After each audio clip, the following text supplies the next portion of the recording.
Testing 1, 2, 3. Are we live? I think we are. Okay then. Hi everyone.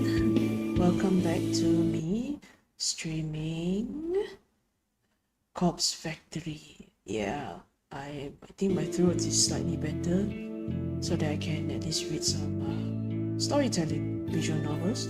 So, what else to practice? By playing this game. Okay, so in our previous stream, we have a new competitor, which is the human removal service, and we have already one of their workers, or whatever you want to call them, members. Junpei have met our dear friend right here, Kojiro, and they did some sabotage, in other words. So in another case, Tomoe actually wants to quit the corpse girl jobs, but then something happened that made something happen at the apartment where Noriko lived that made Kojiro second guessed. Made Kojiro told Tomoe not to quit for the time being because of Noriko's actions. So yeah, I know it's my summarization is quite bad, so forgive me. I'll try to improve. Okay, so without further ado, let's just continue the game. This one right here. It's the same stakeout as last time. Junpei Matsumoto, in his infinite wisdom, posted on noise about visiting the maid cafe today. Don't know why he doesn't set his profile to private, especially after I followed him home last night. Last time, I mean. But I won't be following him again today. I'll confront him inside the maid cafe, a place where Aoi is unlikely to be since she quit the job a while ago. Although, did she really quit? If memory serves, she was dressed as a maid last time I encountered her. Did she lie to Noriko? It's not that I have qualms about killing her. In fact, I'm not even bothered that Noriko is okay with ordering her death. I'm just thinking about the future. When Noriko and I marry, we'll want friends and family to attend the wedding. You are thinking so far ahead. Kojiro. Noriko will need bridesmaids, a maid of honor. Aoi will be perfect for one of those roles. By sparing her life now, I can kick off my new life in Noriko on a high note. I'm aware other people will be present in the cafe. I have no intention of hurting them. I'll force as many as possible to evacuate, or I'll corner Junpei somewhere private. The dog himself arrives as I'm playing through possible scenarios in my head. He waltzes through the front door, completely oblivious to my presence across the street. I'll give him some time. Then get comfortable, lower his guard. The weight of the blade inside my pocket is unfamiliar. Not like it's so heavy that it will restrict my movement, just feels strange. Figured it was better not to tackle this unarmed. It's an emergency measure. After 20 minutes, I approached the maid cafe's entrance. How is he going to play this out? Oh, this is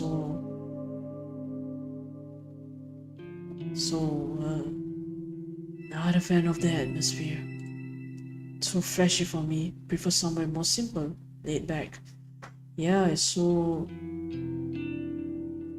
red. Junpei has a table near the far wall, alone. Not that I expect any different. The blonde maid trots over to refill his drink. He nods politely, but doesn't say a word. hasn't seen me come in yet. Someone asks why I want the table.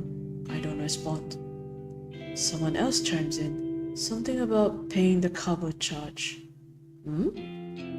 Cover charge? I don't know. Neither do I. Never been to a Mac Cafe. My attention is on the dog. No one attempts to hold me back as I march toward my prey. Are you going to do it in broad daylight? He finally sees me, but I'm 5 steps away and it's too late. Oh, what the? Long time. You're crazy, man. Get away from me! Oh, if for those who didn't know, last time Kojiro beat him to a pulp, in simplest of terms. Looking at him up close, he doesn't seem too worse for wear, considering our last encounter. I start to wonder if I went too easy on him. Can I sit here? Hell no! Get out of here! Thanks. I pull up a chair and sit directly across from him. The blonde maid from before offers me a menu. Or is it? It's not our way. Oh wait, it was? Then she gasps and I hear something shatter on the floor. It's you! It is her. Strange. Aoi didn't quit the job after all. Did she lie to Noriko? Did Noriko lie to me? I'm 90% sure it's her, anyway. Stay back, babe! I got this! Yep, it's her. Thought you quit. Huh? I thought you quit this job. Why did you blow the cover just like that? What? How would you know that? I realized that I shouldn't spill any details on my relationship with Noriko. Too late for that.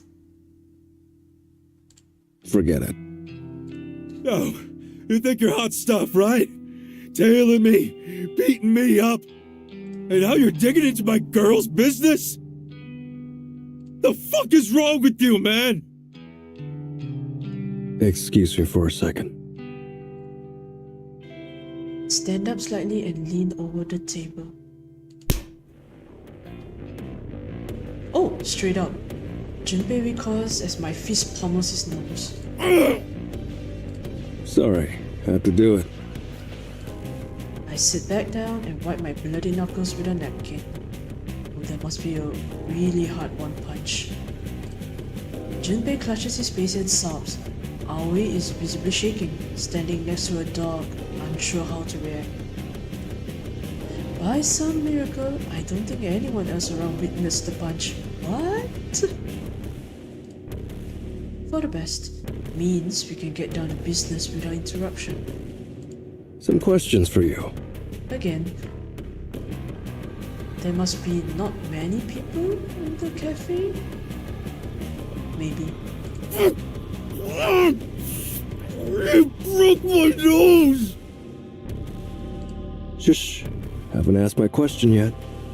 Shush. That's so cute. Shush. Aoi somehow gathers the courage to flee. I don't watch her leave, but I get the sense she's gone to fetch help. What do you know about the robbery of the hospital morgue? I don't know what you're talking about. No, not the answer I wanted. Junpei makes the mistake of possessing fingers. I jam a steel fork into the back of his left thumb and pin it to the wooden table. Ooh. You're going to give me the answers I want. Am I clear? You're a nutcase. You're psycho! No. For my next question, how did you find out about my involvement with Corpse Girl? It seems that Junpei is carefully weighing his response for the first time. In Instead of outright defiance, he wisely chooses to grant me a satisfactory answer. It wasn't hard, man. You're not the most stealthy dude around, you know? Explain. You and that blonde gal girl, Tomoe Watanabe, you're not cautious enough. Oh no, he even knows the other one. The other accomplice. Oh, that's not good. So, he knows Tomoe's identity and her involvement. This hound is truly a liability. Oh, he has upgraded from dog to hound. It's not hard to tell you when you drive that hunk of shit van around town, dropping dead bodies off to corpse girls' targets. He must have been the hacker, that's why he knows where to go. He knows a lot. Way too much. How far does his knowledge extend? I see. My next question then. Do you know Corpse Girl's identity? I think the real question is, do you? I consider his words. Do I know Corpse Girl's identity? Beginning to doubt that. Had he asked me a week or two ago, I would have thought of Noriko immediately. Now, the way that Noriko has been referring to Corpse Girl, I'm not so certain. But I won't let this wounded mutt have the upper hand. I won't let him pry open gaps in my defense. Wrong answer. The only other piece of cutlery at hand is a metal spoon. I drive the slightly pointed rear end of it into the pointer finger on Junpei's already injured hand. Ooh. Corpse Girl's identity? Fine. Noriko Kurosawa. Oh dear. He knows that too. He is gone. Interesting. I see. A hesitant tap on my shoulder from behind me causes me to turn. Leave him alone. Aoi has somehow gathered a half-dozen other bystanders. They're all glaring at me, fists clenched, ready to try and forcibly remove me from the premises. We're not done here. Come back later. What? Let my Junpei go! Stop hurting him! For an outwardly meek girl, Aoi has more courage than I expected. I stand up and stretch my neck. I'm not looking for a fight with a bunch of cafe patrons. Heaving a sigh, I dip my hand into my pocket and withdraw the knife. Oh! Flashing it in front of the mob says more than my words ever could. They all back off, a few letting out snippets of despair. What? Aoi, either out of bravery or fear, holds her ground. A single watery tear welling in her left eye discloses her true feelings. Leave. Everyone. Now.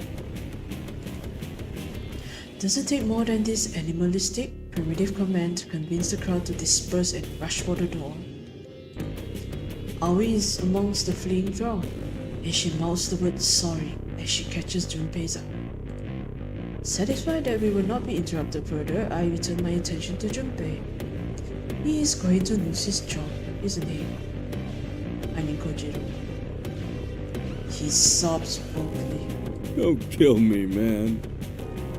I'll do whatever you want, you know? That's a pathetic way to beg. Please, I'm begging you. I've got my whole life ahead of me. Relax. Only one more question for you. What? What is it? Who runs the human removal service?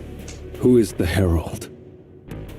I'm being completely honest with you, man. I don't know who he is. Is a he? He wears this creepy ass mask and never speaks. Can can't quite tell if the dog is being sincere or lying through his teeth. I need more than that. Who would know his identity? Shit. Look, man. The Human Removal Service. It's only the two of us. Me and the Herald. He recruited me online, you know? He makes me do his legwork. So, if I don't know who he is, no one does. Except him, of course. Not good enough. Not the answer I'm looking for. I lean over the table once more, keeping my knife clearly within the dog's vision. Not happy with that answer. Take a finger. Shit, no, dude, seriously. Ask me a different question. Please, please. Kojiro, A voice I didn't expect to hear rings out from behind me. Noriko. enough. Why are you here? She stepped in. I overheard everything. It's enough information to use. And her tone is different from what I remember. Is it? Noriko strides forward. It's a little unnerving seeing her in the real world, away from the factory. She's been cooped up there for so long. Her pale skin looks almost otherworldly beneath the cafe's gaudy lights. For whatever reason, she's wearing her best clothes. They're almost clean, as though she recently did her own laundry. She walks with purpose, one foot in front of the other, but her gait is unsteady and she is visibly trembling. At the end of her path, she rests her palms against Junpei's table and takes a calming breath. You stole the corpses from the morgue. No. Yes. Noriko doesn't miss a beat as she flashes a phone at Junpei. I can see what's displayed on the screen, but the dog hangs his head almost immediately. It was me. I robbed the morgue. How? Noriko pockets her phone. She then tosses a small bundle of bandages onto the table. Bandages? Junpei hastily grabs the offering with his good hand. Get out of here. Get Aoi to bandage you up. And not a word of this to the police. Even if he doesn't say it to the police, what about the rest of the patrons? Yes. With a great deal of effort and a grimace, Junpei plucks the cutlery from his pierced hand and yelps. Ouch. Not daring to remain in my presence any longer, he bolts toward the door. But we're just letting him go? Yes. Don't understand. You don't need to. Don't like that. Don't feel comfortable not knowing what's going on. What did you show him on your phone? Leave it, Kojiro. Put the knife away. We're leaving. I obey her orders, returning the knife to my pocket. I follow her unsteady lead and we exit the empty May Cafe.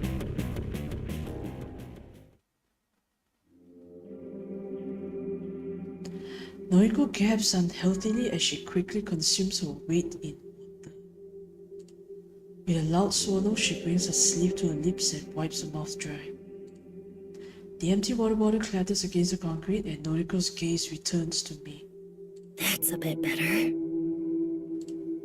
The visit to the maid cafe got the better of her. She spent too much energy intervening in the confrontation. But her motives for doing so remain unclear. Fill me in. There's no need to kill Junpei. Why? He knows everything. Knows me, knows Tomoe. He knows... you. Noriko hesitates, but she doesn't flinch at the revelation. Something tells me she already knew this much. Junpei Matsumoto will be dead by sunrise. I made a request, Kojiro. Request? The first thought that jumps out at me is that she requested for Corpse Girl to kill Junpei Matsumoto. But that's a ridiculous notion, isn't it? I see. I don't think Corpse Girl can take care of him. He knows our whole operation. Noriko's raised eyebrow conveys her confusion. What? No, I didn't make a request through Corpse Girl's website. What would be the point of that? I shrug because I truly don't know what else she could have meant. I used the other website. The Human Removal Service. I made a request for the death of Junpei Matsumoto. There was a lag. Wonder what happened. Oh. But again, what good would that do? Junpei is an accomplice. If his colleague, the venerable, supposedly immortal Herald, receives a request to kill him, it will simply be ignored. Unless... A startling realization dawns on me. Shit, of course. Why didn't I suggest that?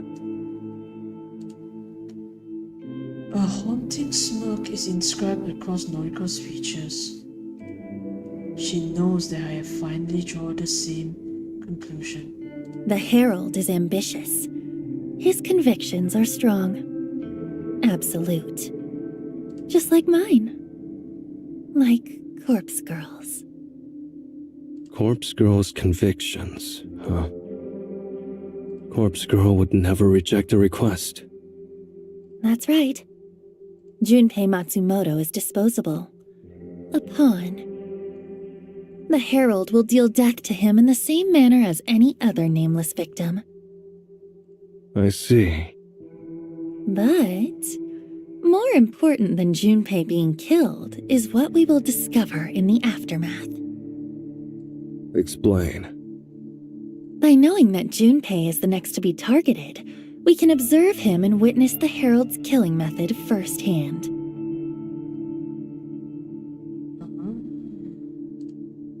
It's brilliant. Noriko has laid the perfect trap. If that were the case, you can already know what will happen if one of your names go to the Corpse Girl's website. It's what do you call it? What do they call it? Piece in a pod? Something, same coin? By sparing Junpei's life today, we have set him up to be slaughtered by his own compatriot.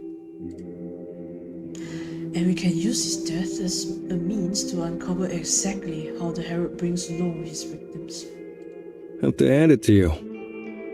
This is a pretty fantastic plan. I know. A few things. You have doubts? Wait, let me just see if... Because I'm feeling a little bit uncomfortable with the lag just now. Not doubts, exactly. Firstly, how do we know exactly when Junpei will be killed? Noriko sweeps her hair behind her ear and scoffs, as though the answer should be as clear to me as it is to her. I specifically requested the time of death. You can do that? The Human Removal Service demands it. Interesting. Second topic. What if you're wrong? What? What if the Herald isn't willing to kill his own ally? In that case, it will prove something important. It will prove that we're dealing with a complete amateur. Someone whose convictions could never reach the strength of Corpse Girl's. And just like that, Noriko reaffirmed my earlier suspicions. Corpse Girl truly would destroy her own allies in order to see her ambitions fulfilled. Yep. Tomoe, myself, our souls are shackled to Corpscale's own black void, yet we are not safe from her wrath. Should Noriko will it, our flames will be snuffed out in moments. We are nothing to her. Dirt, dust, ash. We will be blown away like the useless, incinerated remains of a cadaver. Understood. Let's uncover the secrets behind the human removal service.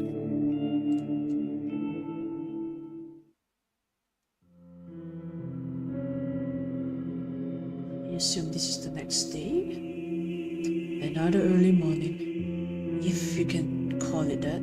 I haven't gone to sleep yet, so it still feels like late night. Noriko has me on a short leash. Think she knows it too. Apparently, she specified this as the place of Junpei's death. Don't know how she knew of it. This parking complex belongs to Junpei's apartment building. It extends 2 or 3 levels underground. Again, Noriko specified the exact location of the death. The human removal service seems to take user requests very seriously. How much further in?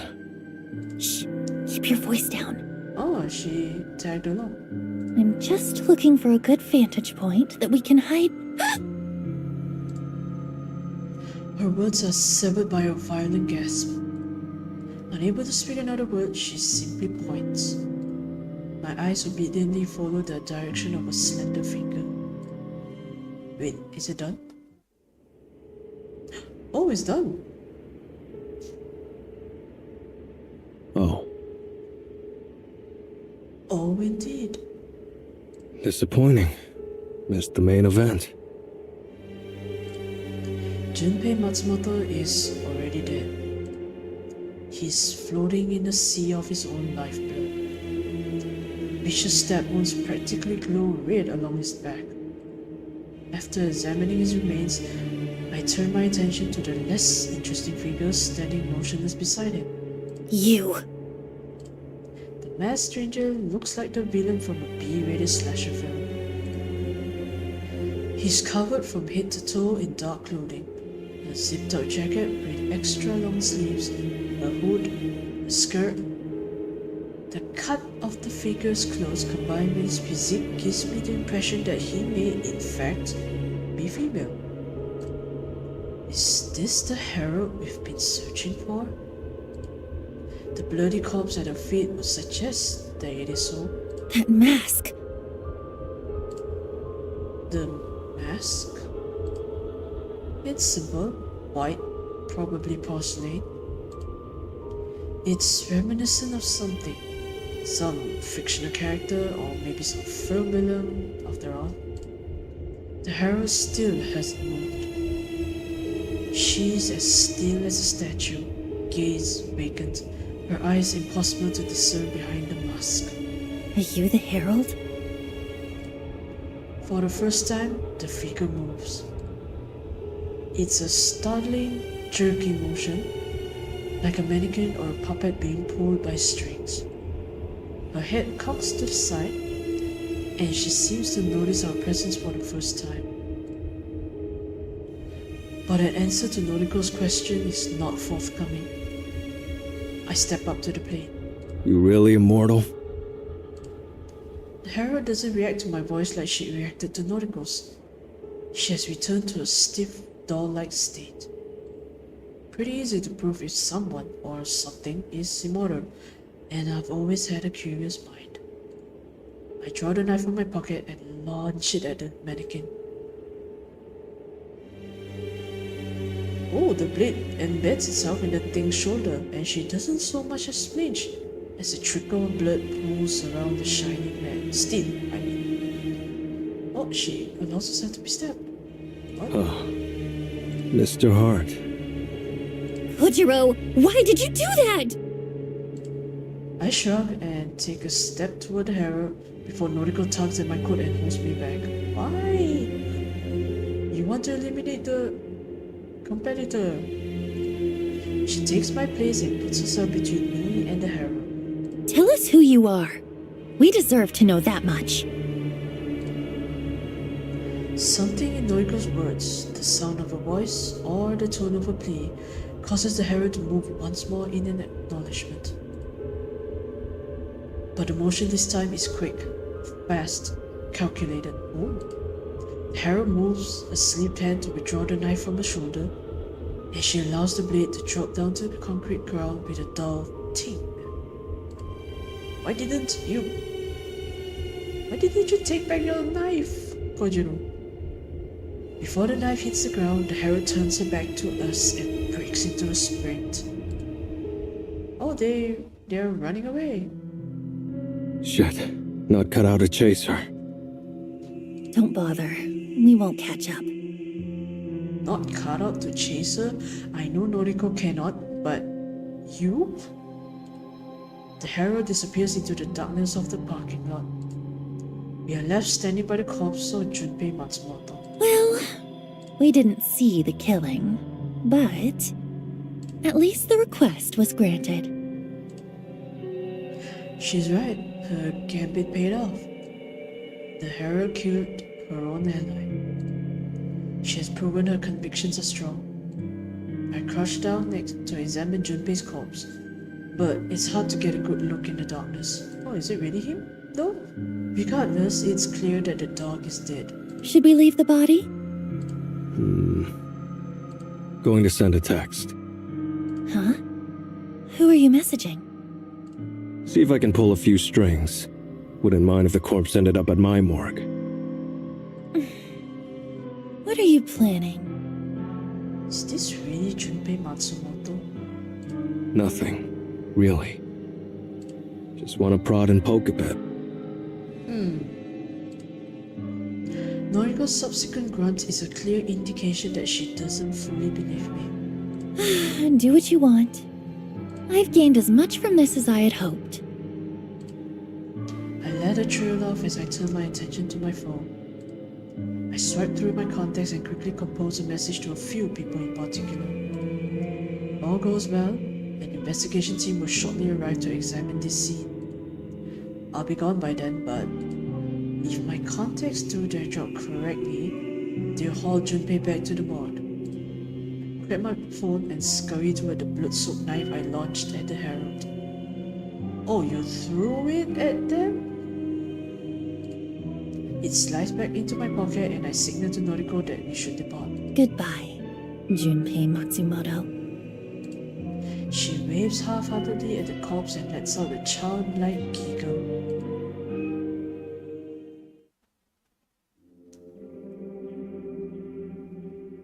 That is so much coffee he drank. A scant few hours sleep didn't offer much in the way of refreshment. Have to be at the morgue again in an hour. Not that there's much to do there since the place was robbed. Perhaps a few more cadavers will have arrived. Perhaps Junpei Matsumoto's corpse will be there. I should take this opportunity to take a breath. Been a while since life slowed down like this. No requests coming through for a corpse girl. No bodies to haul around town with Tomoe. No cadavers to catalog at the morgue. Life should be good.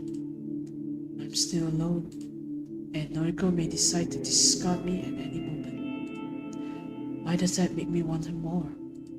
Do I want to prove my worth? My value? Prove to her that I'm worth keeping around? Don't know. Doesn't matter in the long run. After brewing myself a cup of coffee using the French press Tomoe gifted me, I took a seat in my chair. Sitting alone in the darkness is somewhat depressing. But it's only temporary. I won't be alone forever. Soon, Noriko will sit here with me. We'll be together in the darkness. I'll make her see my worth. I'll make her love me the way that I love her. I'll make her feel the void that she's got left in my life. I'll make her treat the gnawing pain in my insides. I'll make her save me from falling into despair, from falling into old habits. Noriko will save me from myself, just like Shizuko once did. I take a sip of my coffee. It's still a little hot and scalds the gap in my mouth where my tooth once was. It hurts. But I'll be okay. Soon.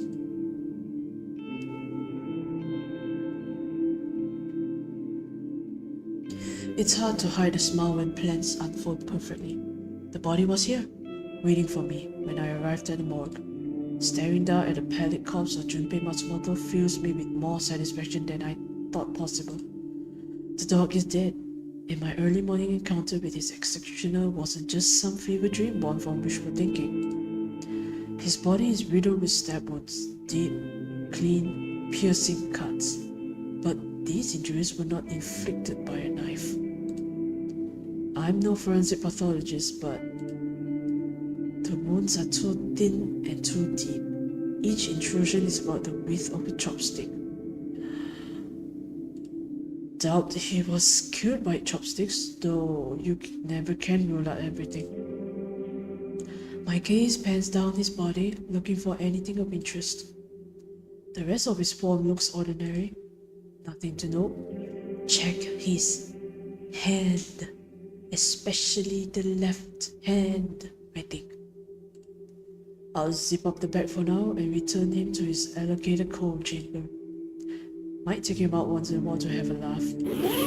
As I raise the zipper covering his legs and groin, I have to shift his arms to fit them within the HRP. And then I flinch, and my hands instinctively retract from the cadaver. I'm used to the ice-cold touch of a body fresh from its containment chamber, the sensation of lifeless, preserved flesh. Thus, it wasn't the sensation of touch that caused me to startle.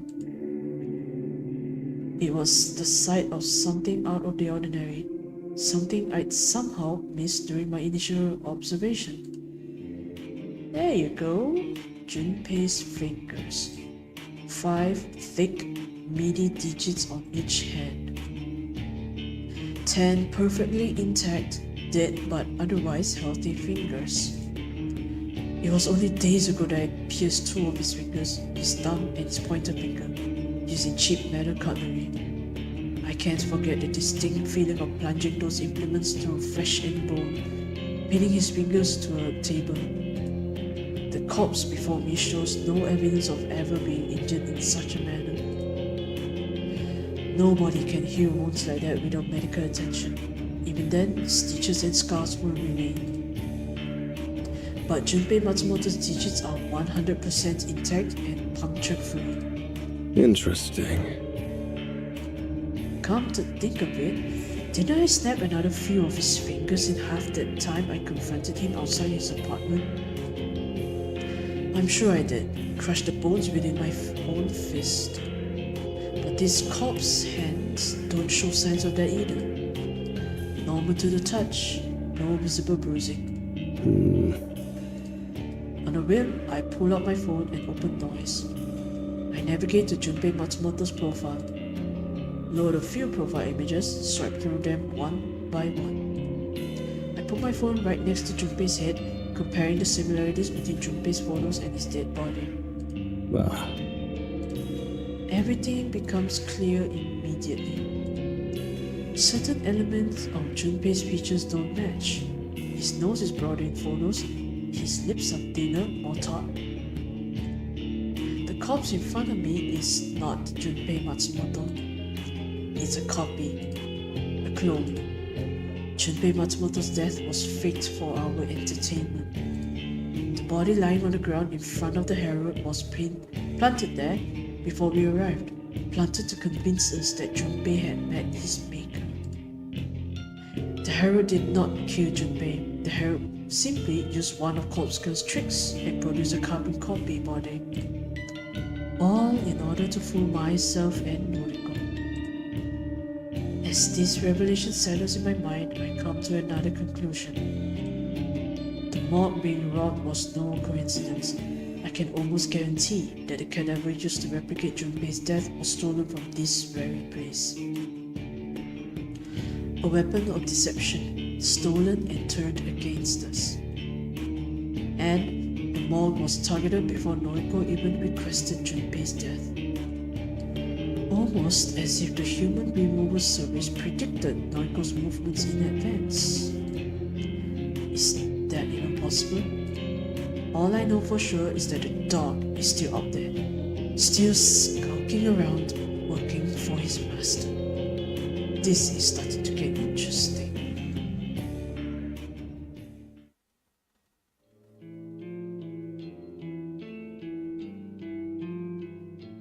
Okay, I think I'm up to date. I guess it was a good thing you decided to prod and poke Junpei's corpse, as you put it. She seems nonchalant about it. Guess so. I thought you were just being your usual morbid self, taking corpses for your own use, whatever that may be. Don't know what to tell you. Well, I'm glad you acted. Faking Junpei's death. What's their end goal? What did they really accomplish by pulling such a stunt? There's a million possible answers to that question. Can't know the real truth. Not yet. Obvious answer would be that they wanted to deceive us. Make us think we have the upper hand. I came to the same conclusion. They think they've fooled us. But we know better. Can we use that to our advantage? Don't know.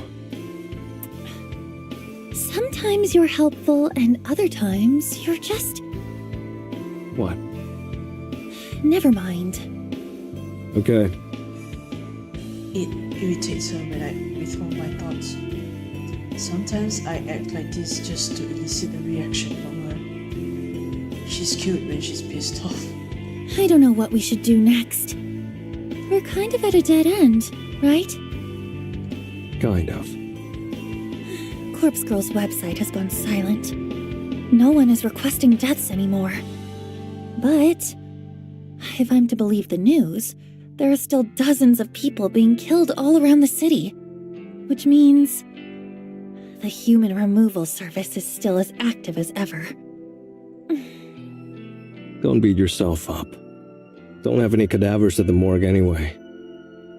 Can't exactly fulfill any requests. True.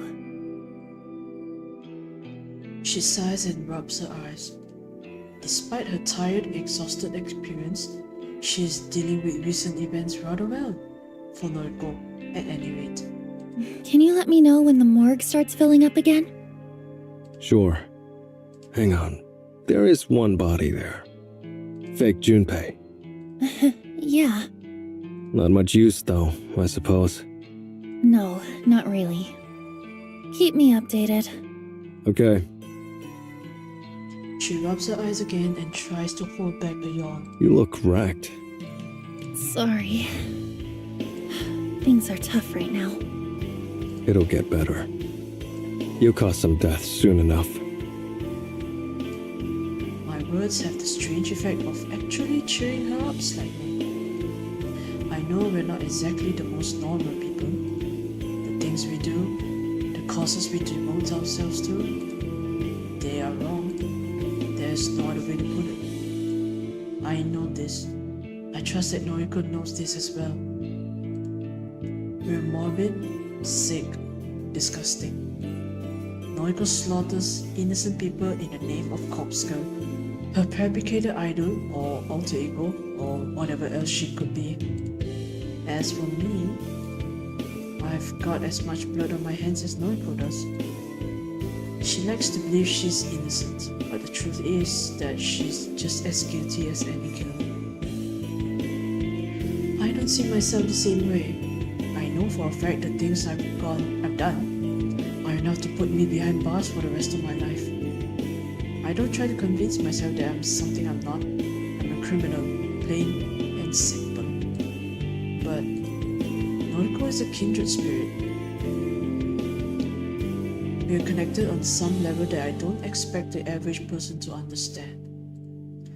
We are bonded by the things we've done, the death we've witnessed. Looking at her now, this tired girl worn thin by stress, I can't help but be reminded of Shizuko. I messed up with Shizuko. I didn't take the time we had together seriously. I took it all for granted. I won't make the same mistake with Noriko. I'll make her mine, and I'll prove my love to her every day. Perhaps that will convince her to not discard me when I've run out of use. Want something to eat? She glances at me and opens her mouth, but weighs her words before speaking. Thanks, but you know me. I know. Of course I know. I know so much about her. She doesn't eat, not unless she absolutely has to in order to live for another day. Something light? A salad? I want to share a meal with you. I can't. Okay, I understand. I do. I get it. It's noble. Her convictions are what I admire most about her. What would it say of her character if I could break her convictions with a simple invitation? We should get married. Uh, Huh? A few days ago, you said you'd be mine. I told you something like that, yeah. But that had a condition. You had to kill Junpei. she remembered. Okay. Hmm. She's right. I didn't manage to kill him. Does that mean I don't deserve her? Maybe there's something else I could do? Let me prove that I'm a man you can love. He's getting desperate. I'll think about it. Okay. I'll take that. It's better than an outright no. Maybe you should get going for now. I need to sleep. Okay. I'll leave her be. Should get some sleep myself. Later. Bye, Kojiro.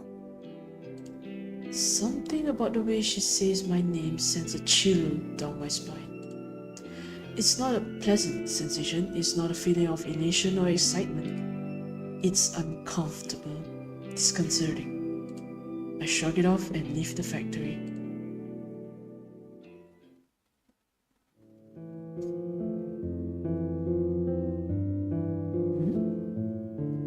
I have an uncannily vivid recollection of dragging Shizuko's corpse through the streets on the night she was killed. What? Wait, that was him? I had witnessed the collision. I watched, speechless, as that asshole ran her down, drove away like a coward. Took me a while to gather the strength to collect her crumpled body from the asphalt. By then, it was around 7 o'clock. The sun had set, but a sliver of light still peeked over the horizon, tinting the sky with an orange hue. Oh, I think Shizuko died in the hit and run? I can't remember. People kept screaming at me. Wasn't doing anything wrong. Wasn't trying to smear Shizuko's blood on the sidewalk. You are, though. Just wanted to take her home. She was hurt or dead. No point leaving her in the middle of the road. She didn't comment on my suit. Got her dressed up just for her. Didn't comment on the ring. Even as I slipped it on her stiff finger, she didn't say a word about the size of the diamond. Oh. But she made a unique sound as we walked. It rings in my ears now and then, especially when I catch myself in quiet moments. Isn't that the dragging sound? Didn't know what it was at the time. It punctured the silence between my heavy footsteps. Turns out the sound was caused by the fabric of a dress stretching and ripping against the coarse texture of the sidewalk. She made that sound for the entire journey home. My footsteps, thud, thud. Shizuko, shirk, shirk. People screaming, ah, kick. The cacophony of irritating noise assaulted us during the entire expedition. Silence didn't rear its head until we arrived at our destination. Your home? Wasn't easy getting her up the stairs to my apartment. I'd carry her in my arms dozens of times, always effortlessly. Hold on, I need to get a drink.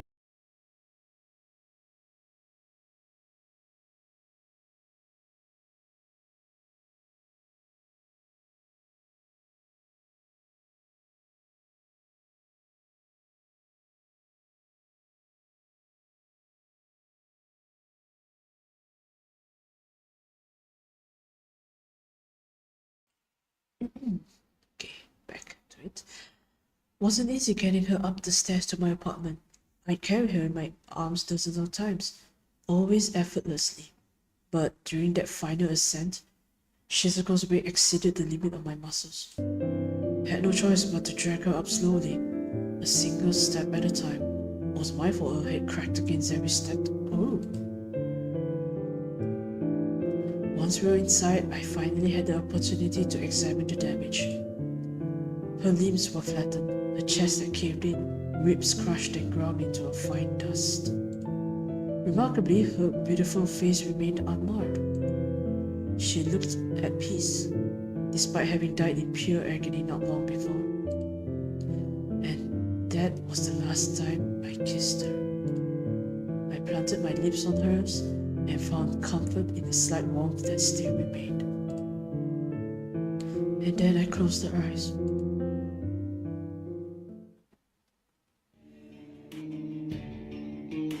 My memory of that event is so clear that thinking about it feels like I'm reliving it again for the first time. The pain hasn't dulled, but I'm glad I don't live in that apartment anymore.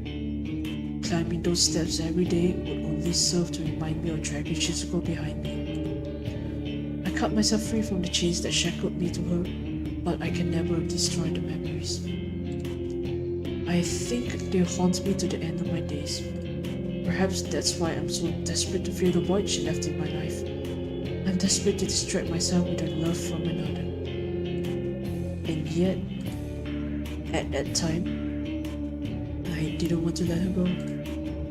I wanted to hold her cold, lifeless corpse to my body and simply waste away so I could join her in the afterlife. In fact, I was so attached to her corpse that I did something I'd never done before. Not once. All my history of toying with dead bodies. I decided to keep her. I see, so my theory was correct.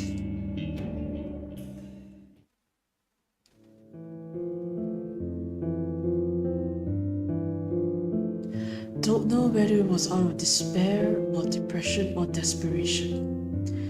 Don't truly know why I decided to do such an odd thing. Possessed by a single disturbing idea, I emptied out the small storage closet in that old apartment, discarded everything within. And then I carefully, delicately, lovingly placed Shizuko inside the dark place. She stood up against the wall, almost casually, almost like she was alive. I held her in place with some rope fastened to the wall, a loop around her neck, and a few bindings around her waist. She sagged a little, but it wasn't overly noticeable. There, Shizuko stood before me. Though her gaze was lowered, I could almost fool myself into thinking she wanted to greet me. Or she wanted to simply say goodbye. Goodbye. Something I'd never considered saying to her. But I knew it was time. Time to say goodbye to her. And say goodbye to myself, the me that shared a life with her, the me that lived in shame of the things I'd done. Into that small storage room, I piled the evidence of my guilt. All the macabre and sickening paraphernalia I had collected over the years found a new home within that dark space. Photos of corpses, tomes written about embalming and mummification, countless books by Nobel Sinclair, that author I held so dearly to my heart. Everything and everyone that made up Kojiro found itself inside that room. And with one last look at the girl, I slammed the door and locked it tight. Wait, so is the closet in the new apartment? Or the old one? I'm not sure. The ceremonial act of locking away everything I once loved had a cathartic effect. But the moments after that aren't as clear in my mind. I know that I sealed up the room and concealed the door, but I don't recall the effort that went into doing so. Oh. Okay, I might be a little bit wrong, so I'll just tell you this, my theory straight away. In Kojiro's new apartment, in his closet there is a mannequin. If I remember correctly, I thought the mannequin was Shizuko's corpse, but it seems that's not the case. I think Shizuko's corpse is still in the old apartment where Noriko is currently residing in, but it was concealed by something. Maybe, yeah, it was concealed, and now Noriko keeps smelling like moss or some kind of stench. I have a feeling it's Shizuko. Yeah. Oh dear. I know that I decided to leave the apartment behind, but I don't recall talking to the landlord. I know that I tried to move on from being the person I once was, but I don't know how much I truly changed.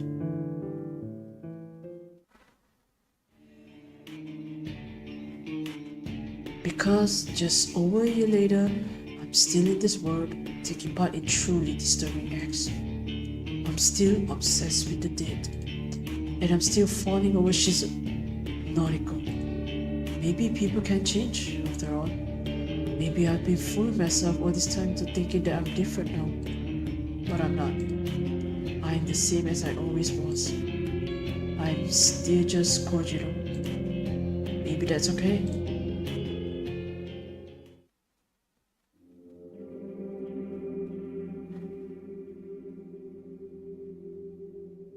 Some good news for you. Really? What is it? A few new cadavers were in the morgue when I arrived tonight. Ah, Also, I was thinking what about? something funny. We went to such lengths to make sure we didn't get caught stealing cadavers from here. And? Well, it's amusing that the entire place was ransacked by the human removal service, but no one ever investigated. No one here seemed to really care. We tried so hard to cover our tracks, being careful about every single corpse we lifted. Just surprised that the family members of the cops didn't make any report. That's just my thought. Then those assholes just waltzed in and stole everything without any repercussions. Yeah, It makes me sick. I want to bring them down. yeah. Anyway, how many bodies came in today? 4. Not a great deal, but a start. Give it a week or two, and this place should be packed once more. Probably maybe because of the human removal service. You reckon? Okay, good. Thanks for letting me know. Of course. See you. Later. Since I've already cataloged the new arrivals, I figure I can relax for the rest of my shift. I plant myself on an uncomfortable steel chair parked near the morgue's entryway. A few moments later, I'm lost within the flashing lights from my phone screen. Don't know how long I zoned out for, but when I come to, Noriko's name is emblazoned across my screen. Strange for her to call me now, since we spoke just before. Yo, You're not going to believe this. try me. Somebody requested a death! Coincidental, mayhaps? Ah, that explains the excitement in her voice. Congrats. It's been a while. It's been far too long. I thought we were done for. I thought Corpse Girl's website had fallen into obscurity. I have a feeling it's been planned. Happy for you. Kojiro, we can't let this slip through our fingers. We need a victory here. This new request has to be fulfilled immediately. I want this victim to die with a bang. I want his death to propel Corpse Girl's name back into the limelight. Roger. Awaiting your orders. I'm sending you the Vic's photo. Get me a corpse that matches his appearance, just like usual. Only got a handful of bodies here, remember? Going to be a long shot. Do whatever the fuck you have to do. Her icy cold command leaves no room to be misinterpreted. Copy that. The call ends and I immediately receive a message from Noriko. Opening it up reveals a photo of Kopsko's latest victim. Male, mid-30s or so, fairly unremarkable guy. Let's see what bodies are in stock. I heave myself off the steel chair and log into the morgue's computer. Scanning through the inventory only takes a few seconds.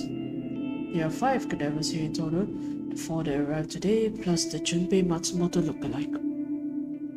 Looking through the details reveal that of the 5, 3 are female and 2 are male. I immediately rule out using the Junpei lookalike calls for this request. It's a heavyset body and doesn't match the victim at all. I'll need to take a look at the other male, but I don't like the odds of finding a match. I navigate to the old cold chambers and open up the cache housing the corpse in question. The cold air spewing forth from the open compartment fogs up my glasses. I calmly remove them, wipe them against my coat, and return them to their rightful place. After unzipping the body bag, I am met with a face of death. A sight I have become more than accustomed to after many long years working here. This guy is just as average looking as Kopsko's victim. Seems like the type of person you wouldn't notice in the crowd. He'd simply be blurred against the sea of bodies. Might be exactly what we need. I compared his features to those of the victim in the photo. He looks similar. Couldn't exactly mistake him for a relative, but maybe with a bit of Noriko's makeup handiwork, he might pass off as a close enough copy. Huh. Only one problem. Unzipping the body bag further reveals that this guy only has one arm. She didn't want it to be a bang, you know. His left arm has been severed just below the elbow, leaving a surgical stump. It's something that he has clearly lived with for years, because the area in question is clean. Probably had a prosthetic limb before being moved to the morgue. This particular feature is a deal breaker.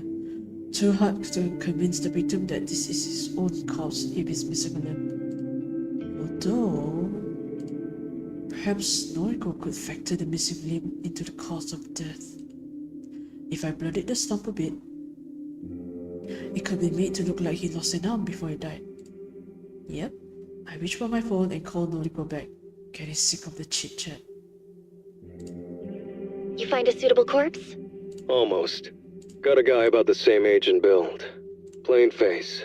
Needs some work, but could do the job. Great! I'll send Tomoe over with the van right away. Just one thing. What? The body is missing an arm. Oh, that is a problem. Yeah. Can you edit the corpse photo so that the victim is missing an arm? Make it look like it got chopped off before he died. That way, when he receives the actual corpse, he'll be expecting a missing limb. No. No? I'm already in the middle of making the photo. I'm not changing it now. Oh, Then I don't know what to tell you. Don't have any other suitable bodies. Make it work, Kojiro. oh. That venomous tone again. What can I do? Not going to roam the street and kill someone that looks like the Vic. Come up with something else then. Hell, chop your own arm off and attach it to the corpse. I don't care what you do. Oh, she's getting more unhinged. But I need the body within the hour. If you let me down, I'll never be with you. Our relationship is tied to Corpse Girl's fate. If you let her down, you'll let me down. And I don't like being let down. My phone beeps twice as if to protest Noriko abruptly ending the call. Fantastic.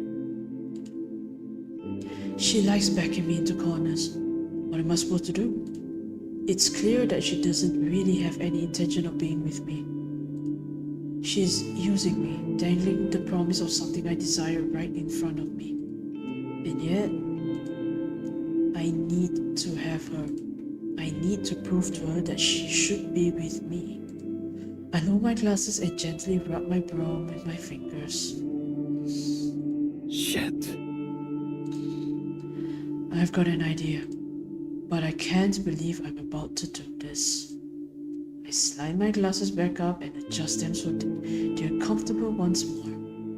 I fetch the mobile mortuary lift and angle it underneath the tray protruding from the open coal chamber. With a great deal of effort, I detach the tray from the chamber. It rests upon the top of the mortuary lift, allowing me to wheel the corpse across the morgue. After pushing it halfway across the open room, I let the wheels come to a stop directly underneath one of the ceiling's glaring fluorescent lights. With that done, I turned and rummaged around in the cabinet. I sort through a number of tools until I find what I'm looking for. Clutching the sterile implement in a shaking hand, I return to the corpse lying atop the steel tray. What? I roll up the sleeves of my coat. For Noriko. You're joking, right? Here goes.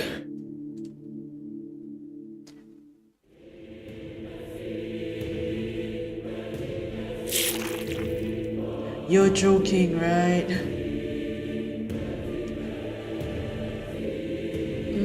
Is it enough? Okay. 1 moment. I'm just gonna do this. When the metal saw digs into the soft flesh of my arm, I had to grit my teeth to refrain from screaming. I anchored the blade so that it cuts away from my elbow, need to leave that intact.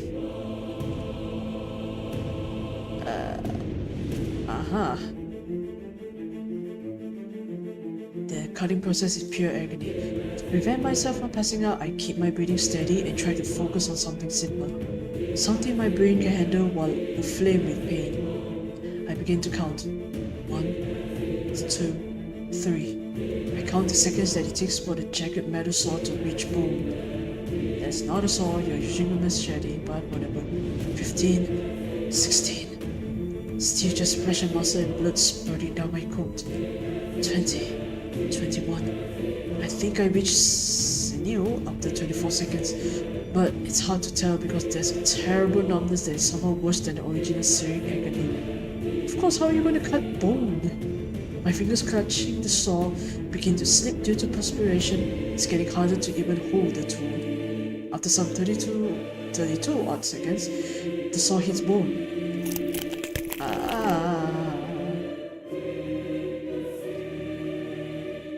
I slide it back and forth, cutting into the dense metal with as much strength as my failing body can muster. Vomit and drool has soaked the front of my coat and begun to smear together with the blood. I hope this is a nightmare for you. It's forming a shallow pool at my feet and the stench of the mixing liquids threatens to overwhelm my senses. Counting the seconds has become infinitely more difficult. 43, 44, 4, 30. Was it 21 seconds so far? No, it's been longer than that. It has to have been a minute by now.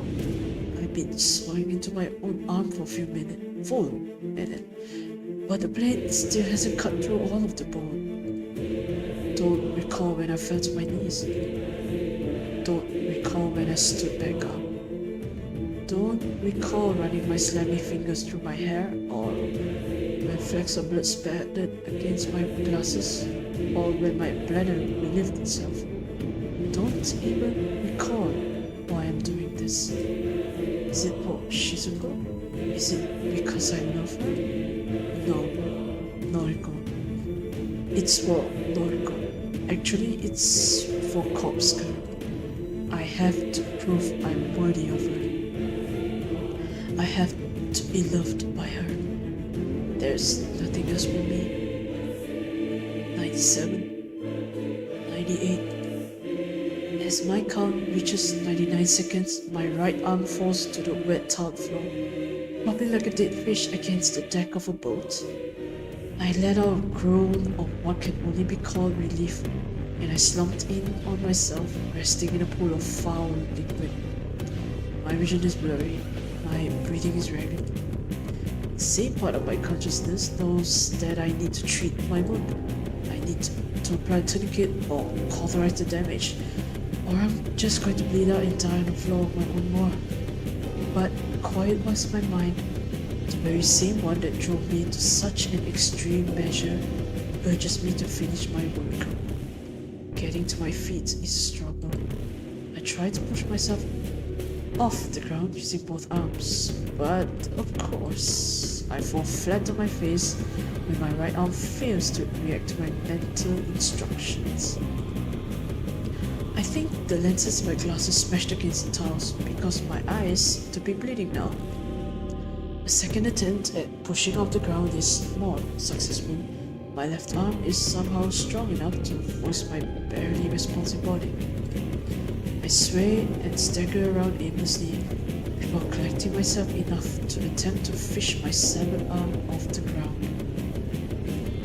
Luckily, I managed to grasp the blood and vomit-soaked wrist of my former limb with my one good hand. I dragged myself toward the mortuary lift that holds aloft the corpse I need to attach my arm to. But I didn't think this through.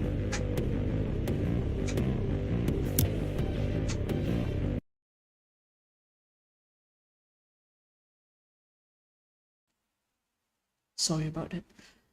I don't really know how to attach a severed limb. I plunged the corpse stump with my useless arm, trying to find some point of connection that would magically fuse the limb to the corpse. Oh, you didn't think that through, huh? It's hopeless. And as I madly flail the arm around, I can't help but laugh at the whole situation. Of course I can't attach my arm to this corpse. The corpse is missing its left arm. Oh. I cut off my right arm. Good one. I throw my useless, detached arm behind me and rest my weary body against the mortuary lift. Accompanying my laughter is the laughter of somebody else nearby. I have to listen really intently to confirm that I'm not just hallucinating.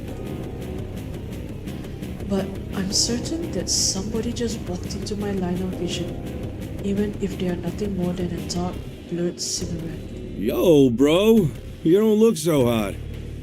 What'd you do, cut off your own arm? I know the voice, but I can't place it right now. It's not my voice, and it's not Noriko's voice. Want me to take the pain away? Yes, please. I'd give anything to remove the pain.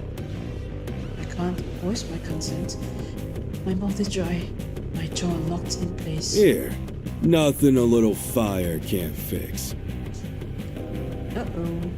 The figure comes closer. He smells foul, like a dog that has bathed in gasoline. The dog. The heavy-set figure that I now assume is Junpei Matsumoto is crouched over me. The smell of gasoline intensifies as he pours some sort of cool liquid all over my clothes. Pity I gotta light this place up. But you guys didn't get the hint when we stole all of your corpses. Well, you ain't gonna be nothing without your precious morgue. And Corpse Girl is gonna wither away without her right-hand man. Right hand. Get it, Kojimbo? The way he deliberately mispronounces my name really bothers me. It bothers me so much that the anger boiling inside me gives me the strength to open my mouth once more. It's Kojiro. Sure, bro. Sleep tight. The dog leaps his body and disappears into oblivion beyond my sight. The unmistakable sound of a match being struck should fill me with panic, but I feel strangely calm. I dare not reopen the game image just in case that we are seeing some other things. So just hold on a bit longer. Warm, glowing tendrils of flame flicker around the outskirts of my vision. Fire. The entire morgue is alight. The acrid smell of smoke quickly covers up the odor of gasoline. Fire. I lost my family to fire so many years ago. Maybe it's fitting that I should perish in the same way. Fire. I hate fire. I hate it and fear it. Fire. It's everywhere, surrounding me. The sickening stench of burning flesh permeates my nostrils, and I realize that it's the smell of my severed arm being incinerated behind me. Behind? Fire. I close my eyes. Really sleepy right now. Lost a lot of blood after all. Sorry, Noriko. Sorry I loved you.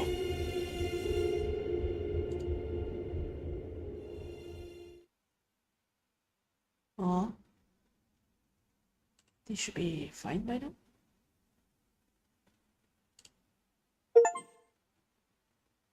Oh, Act 2. It was not a nightmare. Act 3. Aoi Sato. It was not a nightmare. Oh no. 1 month later. 1 month? Now how am I going to voice Aoi? Maybe I cannot. Because her voice is very high. Not to say very high, but it's like restrained, I guess. I don't think I can voice her voice, but I'll try, I guess. Oh, I'm so mad. I really wish I could scream at him. I really, really, really want to scream. But he's one of my best customers. I just wish he would take the rules seriously. I said no free refills. The squeak of my voice surprises even me. Gosh, I've never yelled at a customer before. It feels so liberating. I feel free. The customer hangs his head. He looks as guilty as I feel on the inside. Oh gosh, I shouldn't have raised my voice at him. Why? Just raise it. Stupid, stupid, stupid. I'm going to get fired for this, I just know it. Sorry, Miss Aoi. I'll never ask again, I promise. Make sure you don't. That's it. Don't let him see you back down. Be firm, girl. Stand up for yourself. The customer scurries away and I nearly faint from the adrenaline pumping through me. What a rush. I can't believe I didn't back down. Deep breaths. Deep breaths. Poor you.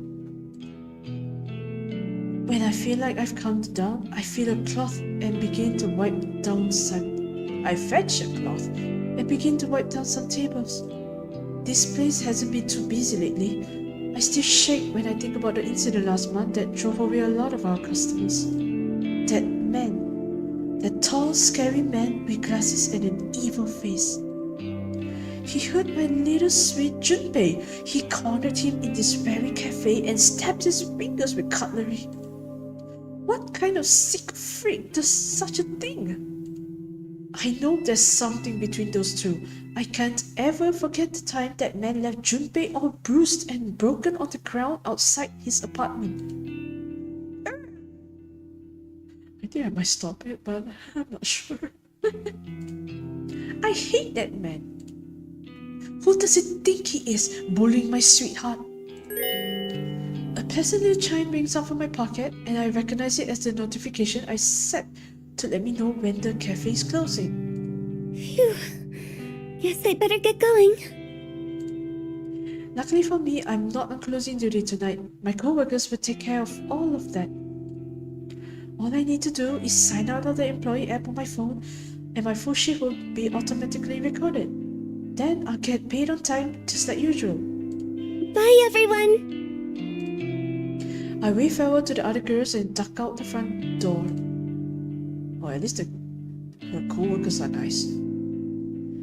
As usual, my cute little honeybee is waiting me outside. Sup, baby doll? Junpei. I rush into his arms and give him a big snuggly cuddle. I'm so happy to see you. Of course, babe. I'm always here for you. How was your shift? Not so bad. Glad to hear it. Guess things really have changed around here. Yep. It's so much better since the old manager left.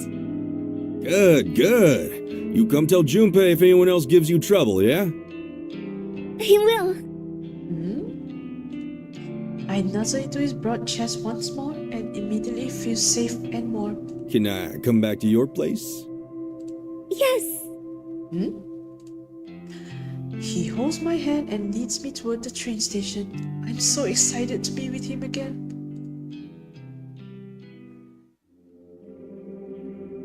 Would you like tea, my dear? Whoa now, Sugar Plum. You've been serving drinks to people all day. You go kick your feet up and I'll do the brewing. Junpei is so thoughtful. Every word he says makes it clear how much he cares for me. Thank you. I heed his instruction and nestle myself comfortably into the sofa. As I wait for him to finish up in the kitchen, I scroll through my noise feed. I don't have that many friends on here, mainly just family members, but I still like to see what everybody's up to lately. Plus, Junpei always shares funny memes and pics on his profile, so I love seeing those. After scrolling for a minute, I come across a status update from a friend I haven't heard from in a while. Noriko Kurosawa. No. Kurosawa 2 hours ago. Hey. What does that mean? Her entire post is short and meaningless. It's just hey 3. What on earth could she mean by that? When was the last time I talked to Noriko anyway? She used to call me all the time. I used to call her too. But somewhere along the line we fell out of touch. After I introduced her to Junpei, I kind of got the feeling she was jealous. Noriko always had feelings for me. Maybe being introduced to my boyfriend really hurt her. Oh, now I feel terrible. Your tea, my love! No, my goodness. Junpei sets down 2 teacups on the small coffee table in front of the sofa. Steam rises slowly from both cups. The sight and scent immediately relaxes me. Thank you, Pumpkin. Junpei scoots onto the sofa right next to me, and he leans his head on my shoulder. I raise a hand and run it through his hair as I continue scrolling through noise with my other hand. A post from a guy I went to school with, Shinya Fujikawa, grabs my attention. Shinya with a capital S Fujikawa, 5 hours ago. One step closer to solving the mysteries of the deaths around Tokyo. Helping my father, Senior Detective Fujikawa, collect evidence from the crime scenes. What? It's like a dream come true. Thank you, Father. Is that even allowed in the first place? You're letting an outsider do that? Interesting. I think Shinya always wanted to be a detective. Come to think of it, we were supposed to work together at Tenmujin. Shinya lined up that job for me, and I... Who's this dude? Junpei's case is fixated on Shinya's profile picture. Oh, Shinya? I tap on his pic and load his full profile. We went to school together.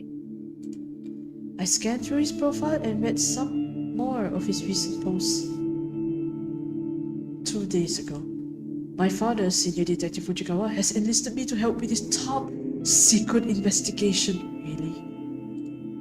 Can't divulge any further information. My lips are sealed. Top secret.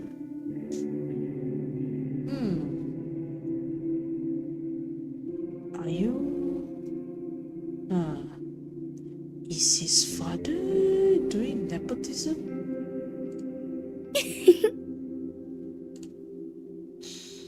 4 days ago. So happy that I managed to get a lead on this case. I submitted some information to the detective in charge of serial murders around Tokyo, Senior Detective Fujikawa, who just happens to also be my father, and he said I can join the investigation team as a probationary member. This guy has a real father complex, doesn't he? Maybe. 7 days ago. No one tells you what to expect when you experience heartbreak or what. No one tells you how hollow and empty you will feel. It's important to throw yourself into your work. I will do so. Wait, oh dear, did he break up with Tomoe? Heartbreak? Something about this dude tells me he's never had a girlfriend in his life. I wonder. 8 days ago. Farewell, my love. I'm sorry I couldn't be the man you wanted me to be. To Tomoe Watanabe, my soulmate, my other half, my one and everything.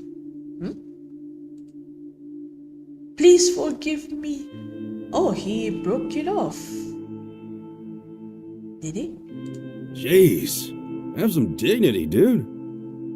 Wow, he really likes to share everything, doesn't he? I swear, he never used to be this dramatic. Junpei yawns and puts his arm around me. A classic move. He's so sweet and romantic. I put my phone down and snuggle into his body. He's like a big soft teddy bear. I should get going once I finish this cup of tea. Really? Do you have to go? Yeah, sorry, babe. I gotta check in on Mom tonight. Oh, okay. You'll be okay, right?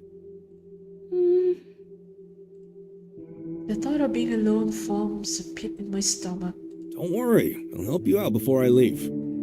Thank you. Junpei takes one last sip of his tea and gets to his feet. I'll check the usual stuff. Yes, please. He walks behind the sofa and ruffles my hair with his rough hand. The bandages wrapped around his fingers feel coarse against my scalp. As he wanders around my small apartment, he calls out to me. Oven and stovetop are both switched off. The kitchen tap is off, no drips. He moves into the bathroom and his voice echoes against the tiled wall. Tap is off in here too. And the shower is off. Finally, he moves to the front door. I'll lock this door properly when I walk out. You just have to put the deadbolt in place, okay? Okay. Thank you. Anytime, sugar. I'll see you tomorrow, okay? Okay. Love. With that, Junpei walks out the door and closes it behind him. I quickly dash from the sofa to the door and slide the deadbolt into place. All done. The door is locked. The door is locked.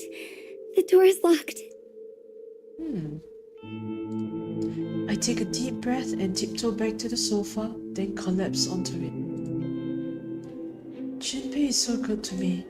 He truly helps me out. When I'm alone, I find it so hard to be sure that everything is in order. I can't sleep or leave the apartment if there's a possibility that I've left a tap running or an appliance switched on. Oh. I can't relax if I think the door might be unlocked. I have to check things again and again until there's no shadow of a doubt that things are the way they should be. I don't remember when this obsessive compulsive behaviors first started. So it was OCD. But I've been battling with it for as long as I can recall. At the very least, when Junpei is here, he checks everything for me. He's so good to me. It saves me so much time. It stops me from having to stand in front of the kitchen sink for 5 minutes, constantly checking and double checking if the tap is running. Logically, I know it's easy to see water's flowing from the faucet. You can see it, you can hear it, and you can feel it if you slip your hand underneath the flow. But logic rarely applies when I find myself second-guessing my own senses. I can glance at the faucet and tell myself that it's been turned on properly. It's not dripping. But when I turn away, what if I'm wrong? What if it's actually still running? I feel like my mind is betraying me. I feel like I can't trust anything I see or hear. When in doubt, it should be a simple matter of just quickly checking one more time. But the more I check, the less certain I become. And it's not just the facade that I have trouble dealing with, it's nearly everything. I unplug appliances from the power sockets to make sure they are definitely not still running. I flick light switches on and off 20 times in a row to ensure I haven't left a bulb on when I leave a room. I open and close doors repetitively, and locks are the worst. I have to examine them from every possible angle to convince myself that no one can possibly break in. My condition is completely and utterly out. Struggling against it has caused an utter horrible affliction to evolve inside of me. Anxiety, depression, self-hatred. I just feel like I can't do anything without the shadow of my compulsive behaviors looming over me and controlling me. And so tonight, like many other nights, I decided to sleep right where I am, here on the sofa. Getting up and going into my bedroom is too much effort. Sleeping where I am is just much easier. I begin to drift off, my face planted against the sofa cushion, my legs draped over the armrest.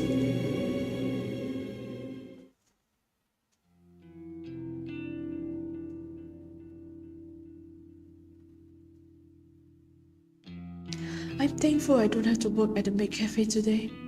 My neck is a little sore from a terrible night's sleep, but I won't let that get me down. It's Monday, the start of a fresh, brand new week. I've got lots of exciting things to look forward to. For starters, I'm expecting a delivery of some items I ordered online over the weekend. It's mostly snack food, but still, I can't wait. Secondly, I'll get to see my Junpei again this afternoon. I'm going to go meet him when he finishes work. Third, my favorite anime airs on Monday nights. There's a new episode every week, well, except for when they run repeats after a season has just finished. Junpei loves anime as much as I do.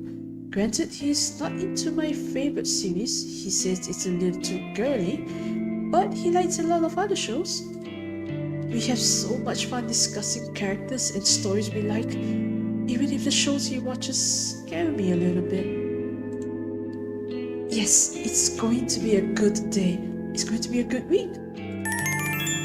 My upbeat mood is instantly shattered when Noriko Kurosawa's name lights up on my phone screen. She's calling me? We haven't spoken in so long. Why? What does she want from me? Noriko. She's such a chore. What? She whines and complains so much about her life, but she doesn't know how good she has it. So what if she's scared of leaving her apartment? Agoraphobia isn't that bad. I'm scared of everything. She's so selfish, thinking she's the only one who has it rough. Oh wow.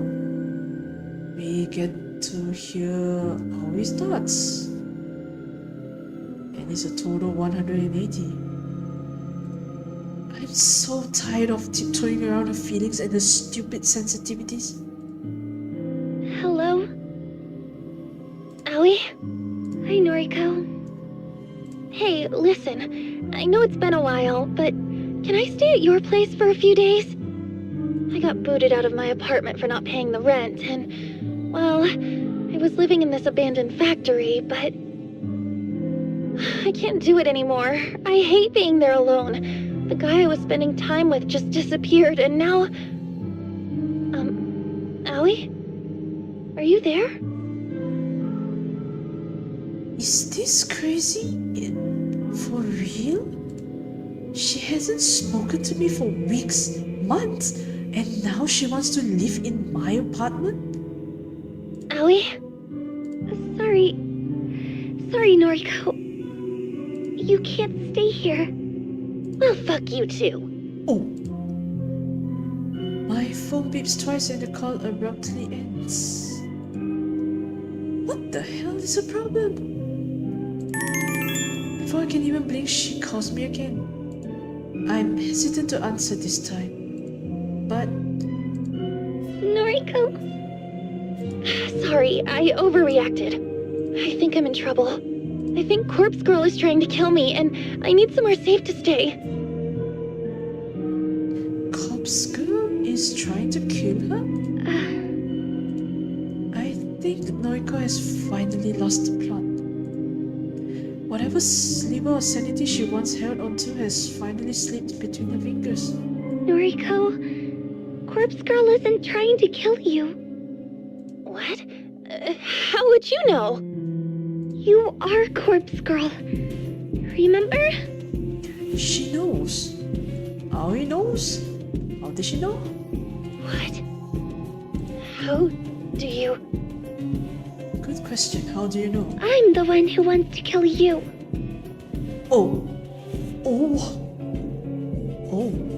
I'm going to fucking murder you in your sleep. Noriko's silence convinces me that her memory is returning. Perhaps she called me in some delirious state or because of some fever dream. Shit. The call disconnects as she curses. That's stupid. Did she seriously forget who she was talking to? I fed it up to here with her.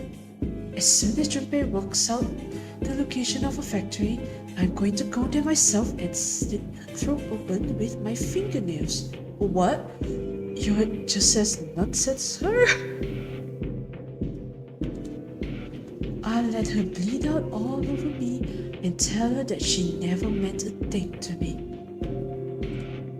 I don't care how much she loves me. I'll end her life quickly before she has a chance to confess her feelings with one last gasping, dying breath. Yup. Once Noriko is dead, the human removal service will no longer have any competition. She is the herald. And I'll finally be able to take her place as Corpse Girl.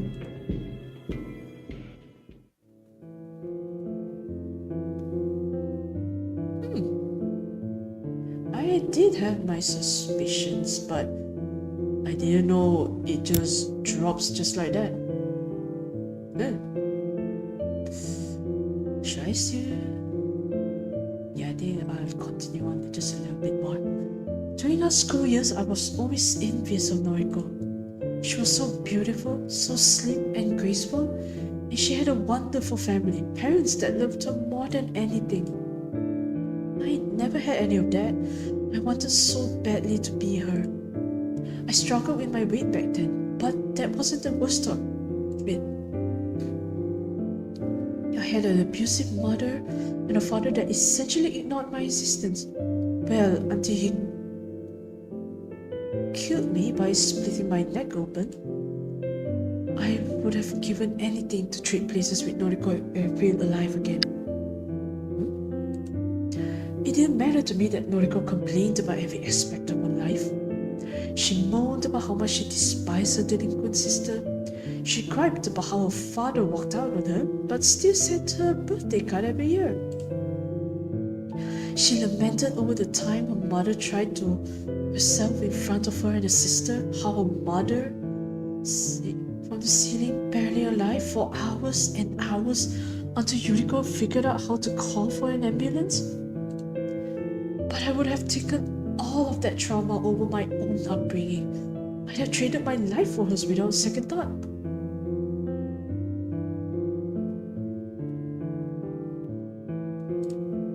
Noriko had no idea how lucky she was. Even after all these years, I never really overcame my envy of her. I even went so far as to request a death through Corpse Girl's website. Of course, she didn't die. How could she have? Junpei figured it out before I did. He forced his way into Corpse Girl's website and viewed all of the death requests. Someone, Noriko, had placed a comment on the request I submitted. A single line of text, never intended to be seen by other eyes. That's me. Knowing that she had become Corpse Girl made my jealousy grow. I wanted to take her place. I wanted people to fear me just like they feared her. I wanted any other life, anything that would let me escape my own hellish half-existence. Thanks to trawling through her website, Junpei soon figured out the whole thing was essentially a hoax. Corpse Girl had no ability to cause death. Noriko was simply trying to con people into ending their own lives. It was pathetic. It made me laugh. I decided I would play along with Noriko's delusions in order to ensure her downfall.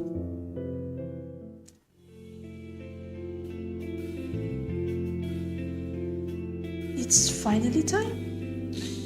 I get to meet Junpei at the station and walk him home. Yay! The Noise Corporation office is within walking distance from Shinjuku train station. Getting there is a breeze. Junpei works on the 30th floor of the massive office complex. He's one of the top dogs. He's worked really hard to get to where he is. I'm so proud of him. It's kind of funny to think that I almost got a job near here. The Tenbujin building is so close to Junpei's office. Noriko and Shinya hooked me up, but I completely bailed on them. Oh well, at that time I had no idea the love of my life worked nearby. I think I'm right on time, so Junpei should be here any second. As I wait patiently, a familiar-looking girl climbs the stairs and wanders past me. Her outfit is kind of unprofessional. I wonder if she's an office employee.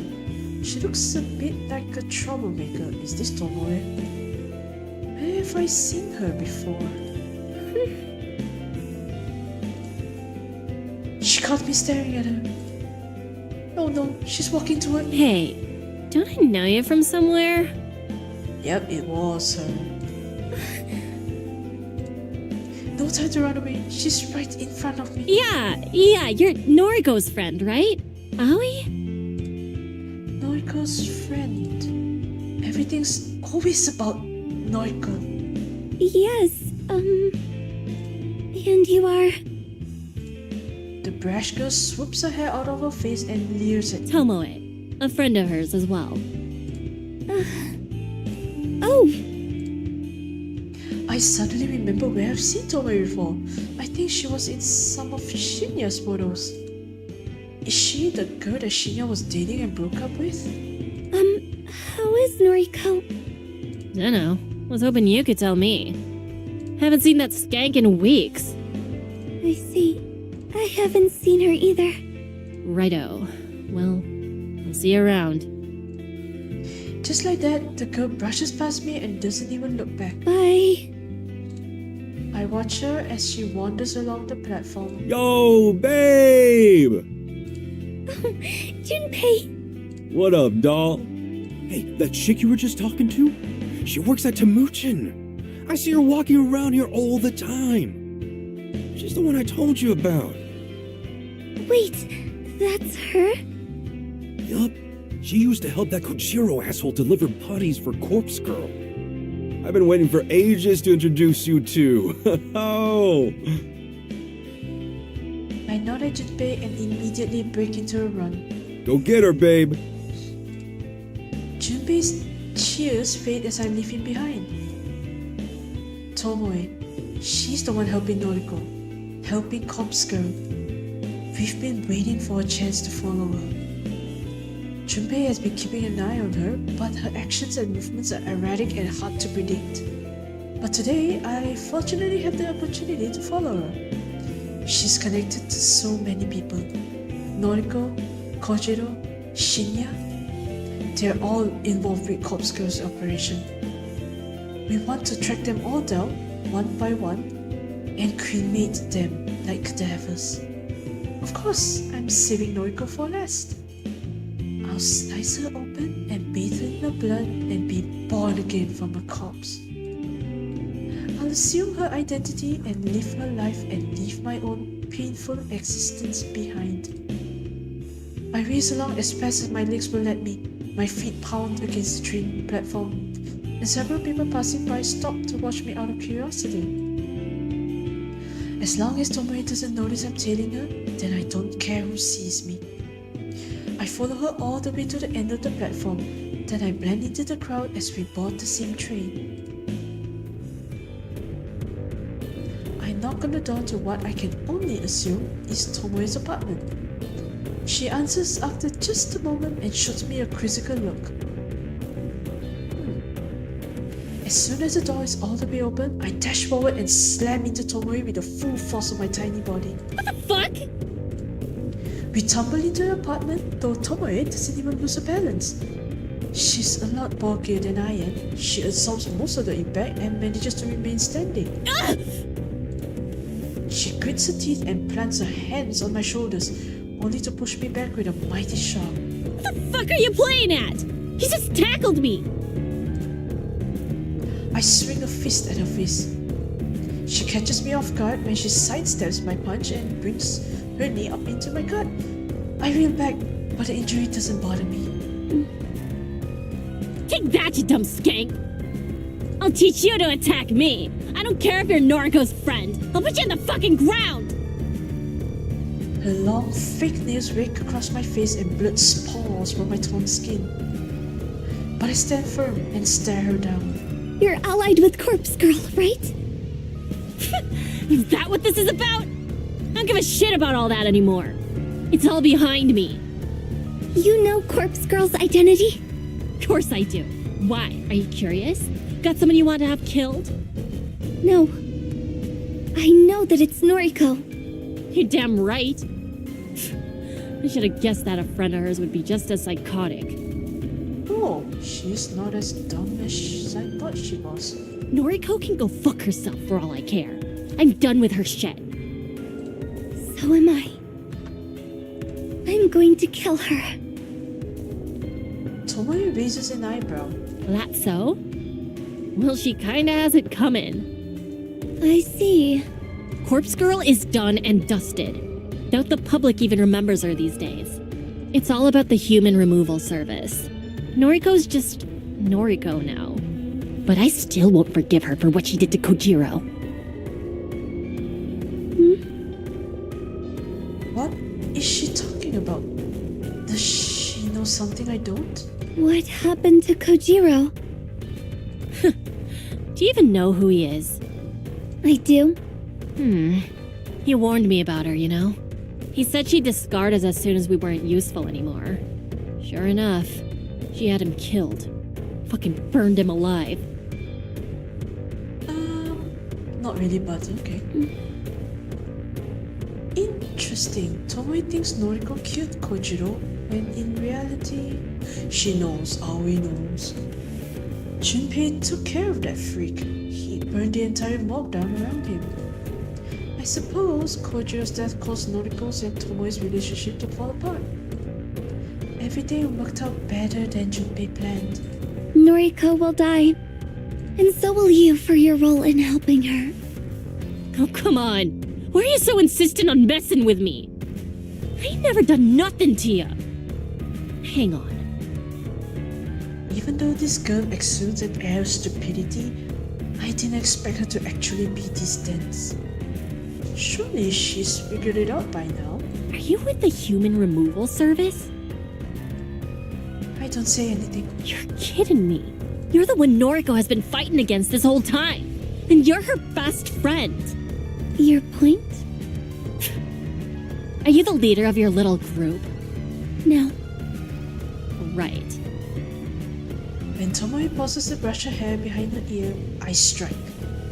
My hand darts forward and grips her throat, and I begin to crush it between my fingers.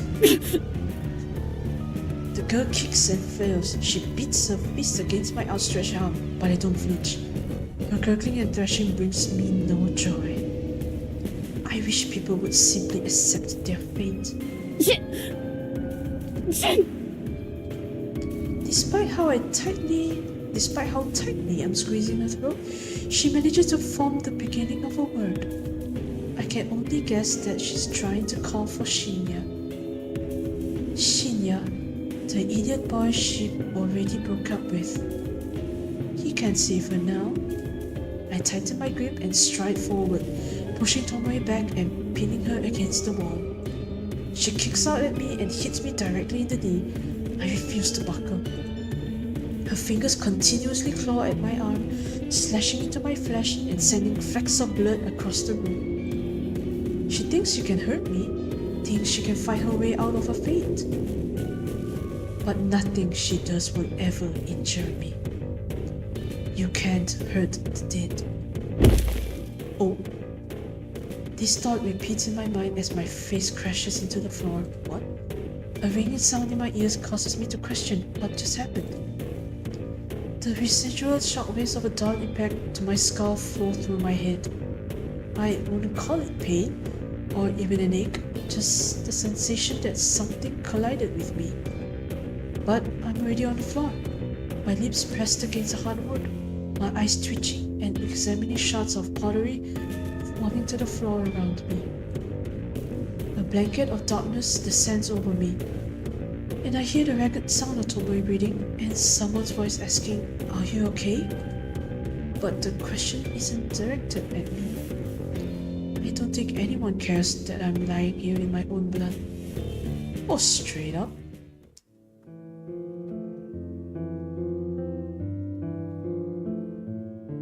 Okay, I think I'll stop it right here. So, I had the suspicion that Aoi was the herald because, well, first things first, the body with the masks really does have her physique. And Junpei, and there's also the Junpei.